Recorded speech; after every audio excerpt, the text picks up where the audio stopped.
কাশ্মীর নিয়ে চিরপ্রতিদ্বন্দ্বী দুই দেশের উত্তেজনা বেড়েই চলেছে। আবারও নিয়ন্ত্রণ রেখায় গোলাগুলি করেছে ভারত পাকিস্তানের সেনারা। রাতের আধারে ভারত পাক সীমান্তরক্ষীদের গোলাগুলিতে ফের উত্তপ্ত হয়ে ওঠে কাশ্মীরের নিয়ন্ত্রণ রেখা। সীমান্তে আগ্রাসী হয়ে উঠছে পাকিস্তান সেনাবাহিনী। শনিবার রাতে কাশ্মীরের লাইন অফ কন্ট্রোলে ভারতীয় সেনাবাহিনীর পোস্ট লক্ষ্য করে তুমুল গুলি ছুড়েছে পাকিস্তানের সীমান্তরক্ষী এবং সেনাবাহিনী। সিন্ধু নদের পানি নিয়ে হওয়া চুক্তি একতরফাভাবে স্থগিত করেছে ভারত। এমন সিদ্ধান্তকে যুদ্ধের উস্কানি হিসেবে দেখছে পাকিস্তান। ভারতের কাশ্মীরের পেহেলগামে ভয়াবহ সন্ত্রাসী হামলায় প্রাণ হারিয়েছেন ২৬ জন পর্যটক। ঘটনার পরপরই পাকিস্তানের দিকে অভিযোগের আঙুল তোলে ভারত। তবে এবার সামনে এসেছে চাঞ্চল্যকর তথ্য। হামলাটি সাজানো ছিল বলে দাবি করেছেন স্বয়ং এক ভারতীয় সেনা কর্মকর্তা। लेकिन ये अलग परिस्थिति थी। ये सारे साइन ये सभी एक झूठे फॉल्स फ्लैग ऑपरेशन की संभावना की ओर इशारा करते हैं। মাননীয় মন্ত্রী, লোকসভায় উপস্থিত ভারতের প্রধানমন্ত্রী নরেন্দ্র মোদী কিন্তু সেদিকে একদমই তোয়াক্কা করলেন না বিরোধী দলীয় নেতা রাহুল গান্ধী। এবার মোদীর সামনেই তাকে ব্যর্থ বলে কটাক্ষ করলেন রাহুল। যুদ্ধের জন্য সম্পূর্ণ প্রস্তুত সশস্ত্র বাহিনী ভারতকে এমন হুঁশিয়ারি দিল পাকিস্তান। পাকিস্তানকে দায় দিয়ে উত্তেজনা ছড়ানো ভারত এখন উল্টো তীব্র চাপের মুখে পড়েছে। এক বিধান কৃষি বিশ্ববিদ্যালয়ের একদম নোটিশ বোর্ডে লাগিয়ে দেওয়া হয়েছে মুসলমান আর কুকুরদের এলাও নেই। যে সমস্ত হিন্দু ভাইরা এখন শুভেন্দুর কথাই নাচছেন তাদের কপালে খুব কষ্ট আছে। একদিন আমাদের উচিত গুলি করে মেরে দেওয়া শুভেন্দুকে। বেরিয়ে যান যদি আপনার মনে হয় যে আপনি সেকুলার, বেরিয়ে যান, দেশ থেকে বেরিয়ে যান, কারণ ভারতের সংবিধান থেকে সেকুলারিজম ভোট থেকে সরিয়ে দাও। আমাকে দয়া করে কিছু জিজ্ঞেস করবেন না। ময়ূখ ছিল আগে কমরেড, এখন হয়েছে স্বঘোষিত সনাতনী। কলকাতা হাইকোর্টের অবিলম্বে এর বিরুদ্ধে গ্রেফতারি পরোয়ানা জারি করা উচিত। আসসালামু আলাইকুম দর্শক, নতুন একটা নিউজে আপনাকে স্বাগতম। প্রিয় দর্শক, ভারত পাকিস্তান সেনাদের মাঝে ফের গোলাগুলি। ভারতীয়দের কথার জবাব গুলিতে দিল পাকিস্তান। কাশ্মীর দখল করে ভারতকে উচিত শিক্ষা দেওয়ার হুমকি দিল পাকিস্তান। ভারতের রক্তের গঙ্গা বইয়ে দিতে চূড়ান্তভাবে প্রস্তুত পাকিস্তান। এদিকে কাশ্মীরে হামলা নরেন্দ্র মোদীর সাজানো নাটক। গোপন তথ্য ফাঁস করে দিল ভারতের সেনাবাহিনী। অবশেষে বেরিয়ে এলো কিভাবে মোদীর নির্দেশেই হামলা করা হয় কাশ্মীরে। যে কোনো সময় দুই দেশের মধ্যে যুদ্ধ লাগার আশঙ্কা। ভারত পাকিস্তান যুদ্ধ অবস্থা এবং কাশ্মীরে মোদীর সাজানো নাটক ফাঁস হবার ঘটনা ও প্রেক্ষাপট নিয়ে করা আমাদের আজকের ভিডিওটি অত্যন্ত গুরুত্বপূর্ণ। ভিডিওটি শুরু থেকে শেষ পর্যন্ত ধৈর্য সহকারে দেখে একটি লাইক দিয়ে সবাইকে শেয়ার করে দিন। আমাদের চ্যানেলে নতুন হলে চ্যানেলটি সাবস্ক্রাইব করে পাশে থাকা বেল আইকনে ক্লিক করে রাখুন। আমাদের ভিডিওটি আপনি বাংলাদেশের কোন জেলায় বসে দেখছেন বা শুনছেন সেটি অবশ্যই কমেন্ট বক্সে কমেন্ট করে জানিয়ে দিতে ভুলবেন না। সীমান্তে আগ্রাসী হয়ে উঠছে পাকিস্তান সেনাবাহিনী। শনিবার রাতে কাশ্মীরের লাইন অফ কন্ট্রোলে ভারতীয় সেনাবাহিনীর পোস্ট লক্ষ্য করে তুমুল গুলি ছুড়েছে পাকিস্তানের সীমান্তরক্ষী এবং সেনাবাহিনী। ভারতীয় সেনাবাহিনীর পক্ষ থেকেও পাল্টা জবাব দেওয়ার দাবি করা হয়েছে। কয়েকদিন ধরেই তুমুল উত্তেজনাময় পরিস্থিতি বিরাজ করছে ভারত পাকিস্তান সীমান্তে। এমন সময়ে এ ধরনের গুলি বিনিময় উত্তেজনার পারদ আরও বৃদ্ধি করবে। পাকিস্তানের পক্ষ থেকেও আগেই হুঁশিয়ারি দেওয়া হয়েছিল ভারতের যে কোনো আগ্রাসনের ব্যাপারে। পাকিস্তান সেনাবাহিনী এবং সরকার স্পষ্ট ভাষায় জানিয়েছিল ভারত যদি কোনো আগ্রাসনের চেষ্টা করে তার সমুচিত জবাব দেবেন তারা। তবে আগেই পাকিস্তান সেনাবাহিনীর এমন আক্রমণাত্মক ভূমিকায় বেশ অবাক সামরিক বিশ্লেষকরা। সাধারণত কাশ্মীরের পাকিস্তান ভারত সীমান্ত, যা লাইন অফ কন্ট্রোল নামে পরিচিত, সেখানে দুই দেশের বাহিনী যুদ্ধের প্রস্তুতিতে থাকে। পেহেলগামের ঘটনার পর বলা চলে একেবারে যুদ্ধের জন্য দাঁড়িয়ে আছে ভারত এবং পাকিস্তানের সেনাবাহিনী। এর মধ্যে খবর পাওয়া গেছে ভারতের পক্ষ থেকে প্রচুর সেনা মোতায়েন করা হয়েছে সীমান্তে। পেহেলগামের ঘটনায় মদতদাতা কারা এখনও তার প্রমাণ না পাওয়া গেলেও ভারতের পক্ষ থেকে দাবি করা হচ্ছে পাকিস্তানের মদতপুষ্ট সন্ত্রাসীরাই এই ঘটনার জন্য দায়ী। তবে এই কথার সপক্ষে কোনো প্রমাণ হাজির করতে পারেনি ভারত। পাকিস্তান ভারতের এই দাবিকে পুরোপুরি অসত্য বলে উড়িয়ে দিয়েছে। পাশাপাশি সতর্ক করে দিয়ে বলেছে যদি ভারত কোনো ধরনের আক্রমণাত্মক পদক্ষেপ গ্রহণ করে পাকিস্তান তার উপযুক্ত জবাব দেবে। আর এরপরই সীমান্তে ভয়ঙ্কর ভূমিকায় নামল পাকিস্তানের সেনাবাহিনী। শনিবার রাতে কাশ্মীরের বেশ কয়েকটি সেক্টরে তুমুল গুলি বিনিময়ের ঘটনা ঘটে। লাইন অফ কন্ট্রোলের সীমান্ত চৌকিগুলোর রাইফেল, মেশিনগানের পাশাপাশি ট্যাঙ্ক বিধ্বংসী মিসাইল এমনকি হালকা কামানও প্রস্তুত থাকে। শনিবার রাতে পাকিস্তানের বাহিনী রাইফেল, মেশিনগান এবং স্নাইপার রাইফেলের সাহায্যে হামলা চালায়। ভারতীয় সেনারাও হালকা এসব অস্ত্র দিয়েই জবাব দেয়। তবে শুকনো মৌসুমে তেতে থাকা বনভূমিতে যেমন একটি ম্যাচের কাঠিতেই দাবানলের সৃষ্টি করতে পারে, তেমনি এসব গুলি বিনিময় থেকে সর্বাত্মক যুদ্ধে ভয় পাচ্ছেন সামরিক বিশ্লেষকরা। কথার এই যুদ্ধ শুরু করেছিলেন ভারতীয় প্রধানমন্ত্রী থেকে সরকারের কর্তা ব্যক্তিরাই। পরে কথার লড়াইয়ে যোগ দেয় পাকিস্তান। পাকিস্তানের প্রতিরক্ষামন্ত্রী খাজা আসিফ সর্বাত্মক যুদ্ধের হুমকি দিয়েই রেখেছেন ভারতকে। তিনি স্পষ্ট করেই বলেছেন, যদি যুদ্ধ শুরুই হয় তবে তা হবে সর্বাত্মক যুদ্ধ। পাকিস্তানের প্রতিরক্ষামন্ত্রী আরও বলেছেন, দিল্লি থেকে যে প্রতিক্রিয়া এসেছে তা মোটেই আমাদের আশ্চর্য করেনি। পুরো বিষয়টি এই অঞ্চলে একটি সংকট তৈরির জন্য মঞ্চায়ন করা হয়েছে। ভারতের কাশ্মীরের পেহেলগামে ভয়াবহ সন্ত্রাসী হামলায় প্রাণ হারিয়েছেন ২৬ জন পর্যটক। ঘটনার পরপরই পাকিস্তানের দিকে অভিযোগের আঙুল তোলে ভারত। তবে এবার সামনে এসেছে চাঞ্চল্যকর তথ্য। হামলাটি সাজানো ছিল বলে দাবি করেছেন স্বয়ং এক ভারতীয় সেনা কর্মকর্তা। বিস্তারিত আরিফ হাসানের প্রতিবেদনে। लेकिन ये अलग परिस्थिति थी। ये सारे साइन, ये सभी एक झूठे फॉल्स फ्लैग ऑपरेशन की संभावना की ओर इशारा करते हैं। ভারতের জম্মু কাশ্মীরের জনপ্রিয় পর্যটন এলাকা পেহেলগামে ঘটে যাওয়া ভয়াবহ সন্ত্রাসী হামলায় প্রাণ হারিয়েছেন ২৬ জন পর্যটক। এই হামলার পেছনে পাকিস্তানের যোগসাজশ রয়েছে বলে দাবি করে সিন্ধু চুক্তি বাতিল, আটারি দরজা বন্ধ, ভিসা বাতিল সহ পাকিস্তানের বিরুদ্ধে ৫টি করার সিদ্ধান্ত নিয়েছে ভারত। যদিও পাকিস্তান সেই অভিযোগ পুরোপুরি প্রত্যাখ্যান করেছে, তবে এবার বেরিয়ে এলো চাঞ্চল্যকর তথ্য। পুরো ঘটনার নাটকীয় মোড় এনে দিল ভারতীয় এক সেনা কর্মকর্তার ভিডিও বার্তা। मैं अशोक कुमार, भारतीय सेना में एक सीनियर अधिकारी हूँ। आज मैं ऐसे मुद्दे पे विचार रख रहा हूँ जो मेरे विवेक पे भारी पड़ता है। पहलगाम हमला जो जनता को दिखाया गया वो पूरा सच नहीं है। हमले के समय অশোক কুমার নামের এই ভারতীয় সেনা অফিসার এক ভিডিও বার্তায় দাবি করেন, এটি বাইরের কোনো জঙ্গি হামলা নয়, বরং ভারতের অভ্যন্তরীণ রাজনৈতিক উদ্দেশ্য প্রণোদিত একটি পরিকল্পিত হামলা। তিনি বলেন, মিডিয়া যা দেখানো হয়েছে তার অধিকাংশই মিথ্যা। এটা আমার বিবেকে বাজছে। সত্য না বললে দেশভক্তির মানে হয় না। खुफिया जानकारी की विफलता और तत्काल मीडिया की कहानी, ये सभी गंभीर सवाल खड़े करती है।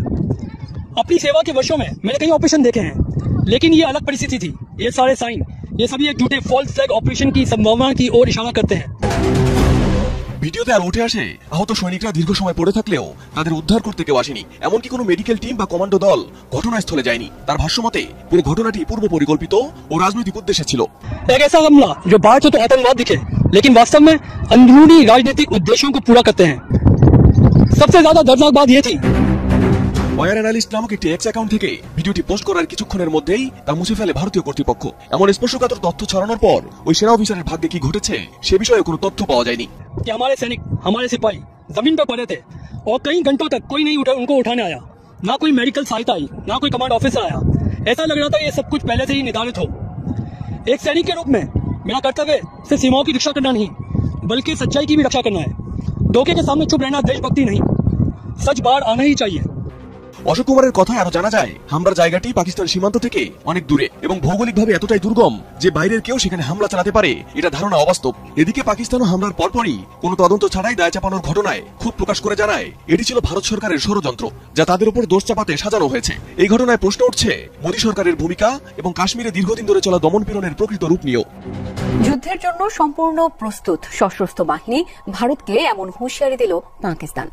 শুক্রবার দেশটির পার্লামেন্টে বসে বিশেষ অধিবেশন। এ সময় পেহেলগামে সন্ত্রাসী হামলার জেরে দিল্লির নেয়া বিভিন্ন পদক্ষেপের বিরুদ্ধে প্রস্তাব পাশ হয় পার্লামেন্টে। হুঁশিয়ারি দিয়ে বলা হয়, যে কোনো আগ্রাসন ঠেকাতে প্রস্তুত ইসলামাবাদ।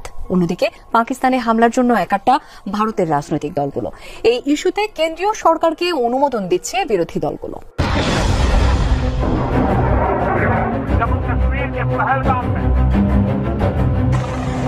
কাশ্মীরে হামলার জেরে উত্তেজনায় টগবগ করছে ভারত পাকিস্তান। এই উত্তেজনা রূপ নিতে যাচ্ছে সর্বাত্মক যুদ্ধে। বিশেষ করে ভারতের একটি সিদ্ধান্তে পারমাণবিক শক্তিধর দেশ দুটিতে বাজছে যুদ্ধের দামামা। সামরিক বাহিনীর উচ্চপদস্থ কর্মকর্তাদের সঙ্গে বৈঠক করেছেন ভারতের প্রতিরক্ষা মন্ত্রী রাজনাথ সিং। ওই বৈঠকে ইসলামাবাদকে সামরিকভাবে জবাব দেওয়ার সিদ্ধান্ত নিয়েছে দিল্লি। ইতোমধ্যে চিহ্নিত করা হয়েছে পাকিস্তানের ভূখণ্ডে থাকা বেশ কিছু সন্ত্রাসী আস্তানা, যেখানে চালানো হতে পারে বিমান হামলা। আর নয়াদিল্লির এমন হঠকারী চিন্তা ভাবনার মধ্যে হুঁশিয়ারি দিয়েছেন পাকিস্তানের প্রতিরক্ষা মন্ত্রী খাজা আসিফ। ব্রিটিশ সংবাদ মাধ্যম স্কাই নিউজকে দেয়া এক সাক্ষাৎকারে খাজা আসিফ বলেন, ভারত হামলা চালালে তার জবাব দিতে পাকিস্তানের সেনাবাহিনী পুরোপুরি প্রস্তুত। দিল্লি যদি সর্বাত্মক হামলা চালায় তবে ইসলামাবাদ বসে থাকবে না। সর্বাত্মক হামলার মাধ্যমে এর জবাব দেয়া হবে। এদিকে পাকিস্তানে ভারতের সম্ভাব্য হামলা নিয়ে বেশ কিছু নিরাপত্তা বিশ্লেষকের সঙ্গে কথা বলেছে বিবিসি। এসব নিরাপত্তা বিশ্লেষক বলছে, পেহেলগামে হামলার পর ভারত যে পাকিস্তানে হামলা চালাবে তা অনেকটাই নিশ্চিত। এ সময় বিশ্লেষকদের অনেকেই অতীতে পাকিস্তানের বিরুদ্ধে ভারতের সার্জিক্যাল স্ট্রাইক চালানোর বিষয়টি সামনে আনেন। উরিতে 2016 সালের হামলায় নিহত হয় ভারতের 19 সেনা। এর জবাবে পাকিস্তানের ভেতরে সার্জিক্যাল স্ট্রাইক চালায় ভারত। সেবার দিল্লির নিশানায় ছিল পাকিস্তান নিয়ন্ত্রিত কাশ্মীরের জঙ্গিদের স্থাপনা। অন্যদিকে 2019 সালে পুলওয়ামাতে হামলায় ভারতের প্যারামিলিটারির 40 সদস্য মারা যায়। এর জবাবে পাকিস্তানের বালাকোটে বিমান হামলা করে ভারত। 1971 সালের পর ভারত কখনোই পাকিস্তানের এতটা ভেতরে ঢুকে হামলা চালায়নি। ছোটবেলা থেকে একটা কথা শুনতাম, আওয়াজে পাকিস্তান। এটা নেগেটিভ অর্থেও ব্যবহৃত হয়, পজিটিভ অর্থেও ব্যবহৃত হয়। তবে আজকে যখন আমরা কথা বলছি তখন এটাকে আপাতত পজিটিভ অর্থেই ধরে নিচ্ছি, কারণ যে সিচুয়েশন ক্রিয়েট হয়েছে ভারত এবং পাকিস্তানের মধ্যে, যে কোনো সময় যুদ্ধ লাগতে পারে, তবে পারসেপশন বলছে নাও লাগতে পারে। আবার ছোটখাটো অংশে একটা যুদ্ধ কিন্তু হইলেও হয়ে যেতে পারে। ইতিমধ্যেই দুই দেশের মধ্যে একটা গোলাগুলি কিন্তু হয়ে গেছে, এখন একটা মিসাইল বড় আকারে হয় নাই। তবে পাকিস্তানের প্রধানমন্ত্রী, আমি এই লোকটা দেখছি অলওয়েজ মেমে টাইপের একটা ক্যারেক্টার, বাট যেই বক্তব্য দিছে ভাই, হ্যাঁ, রক্তের গঙ্গা বয় নাকি দিবে ভারতে, চিন্তা করছেন? কাশ্মীরের পেহেলগামে ভয়াবহ বন্দুক হামলার পর ভারত পাকিস্তান সম্পর্কে এই মুহূর্তে যে অবস্থা আমরা দেখছি, এই হামলার জন্য পাকিস্তানকে দায়ী করে ভারত একটা অ্যাকশন নিয়েছে, যেটা হচ্ছে একতরফা ভাবে ভারত এবং পাকিস্তানের মধ্য দিয়ে বহমান সিন্ধু নদী যেটা আছে, সেই সিন্ধু নদীর পানি চুক্তিকে স্থগিত করে দিয়েছে ভারত আচমকা। এর জবাবে ইসলামাবাদ মানে পাকিস্তান বলছে এই ধরনের পদক্ষেপ এক ধরনের যুদ্ধ ঘোষণার শামিল, এবং তার জবাব দেওয়া হবে সকল ধরনের প্রচলিত এবং অপ্রচলিত অর্থাৎ পরমাণু শক্তি দিয়ে। দর্শক, ভারতের জাতীয় নিরাপত্তা বিষয়ক কমিটি আপনার এই চুক্তি স্থগিতের সিদ্ধান্ত নেওয়ার পর থেকে তারা বলছে, বা বিশ্লেষকরা মনে করছে, পাকিস্তানের উপর চাপ বাড়ানোর অংশ হিসেবেই এই পদক্ষেপ নেওয়া হয়েছে। আর এর ফলে পাকিস্তানের জাতীয় নিরাপত্তা পরিষদ এনসিসি, আপনার এনএসসি, তারা এক বিবৃতি দিয়েছে যে পানি হচ্ছে দেশের জীবন রেখা, যা পাকিস্তানের 24 কোটিরও বেশি মানুষের অস্তিত্বের সঙ্গে জড়িত। তাই পানির প্রবাহ বন্ধ করলে তা যুদ্ধ হিসাবে বিবেচিত হবে, এবং এর জবাবে পাকিস্তান তাদের সামরিক শক্তি প্রয়োগ করতেও দ্বিধা করবে না। সিন্ধু পানি চুক্তি অনুসারে পাকিস্তানের পানি প্রবাহ বন্ধ বা ভিন্ন দিকে সরানোর যে কোনো প্রচেষ্টা এবং নদীর নিচু তীরবর্তী অঞ্চলের অধিকার হরণকে যুদ্ধ হিসাবেই বিবেচনা করা হবে, এবং জাতীয় শক্তির সম্পূর্ণ পরিসরে পূর্ণ শক্তি দিয়ে ভারতকে তার জবাব দেওয়া হবে। পাকিস্তানের প্রতিরক্ষা মন্ত্রী খাজা আসিফ বলছেন, আমি ভারত সরকারের আরোপিত অভিযোগগুলোকে প্রত্যাখ্যান করছি, দৃঢ়ভাবে প্রত্যাখ্যান করছি। তার বক্তব্য যে ভারত শাসিত কাশ্মীরে কর্মরত সশস্ত্র গোষ্ঠীগুলোর সাথে আমাদের পাকিস্তানের কোন ধরনের সম্পর্ক নেই। মানে তার রেজিস্ট্যান্ট ফ্রন্ট নামক যে দলটাকে দায়ী করছে ভারত, বলছে যে এটা পাকিস্তানের একটা সংগঠনের ছায়া, বাট পাকিস্তান বলছে ছায়া না, এটা তোমাদের এখান থেকে জন্ম নেওয়া একটা মাদার ব্রাঞ্চ বা মাতৃশাখা। এছাড়া পাকিস্তান সার্ক কর্মসূচির অধীনে ভারতীয়দের জন্য প্রদত্ত ভিসাও স্থগিত করছে। এবং আমরা যদি দেখি এখন ভারতের এই পদক্ষেপের ব্যাপারে সামরিক বিশ্লেষকরা কি বলছেন, তারা বলছেন যে ভারতের সিদ্ধান্ত শুধু এটা প্রতীকী না, যদি বাস্তবে কোনো বাঁধ, জলাধার বা পানি আটকানোর প্রকল্প বাস্তবায়ন করে ফেলে ভারত, তবে পাকিস্তান তা সামরিক হামলা চালিয়ে গুড়িয়ে দেবে, এমনকি পরমাণু অস্ত্র ব্যবহারের কথাও উড়িয়ে দেওয়া যায় না।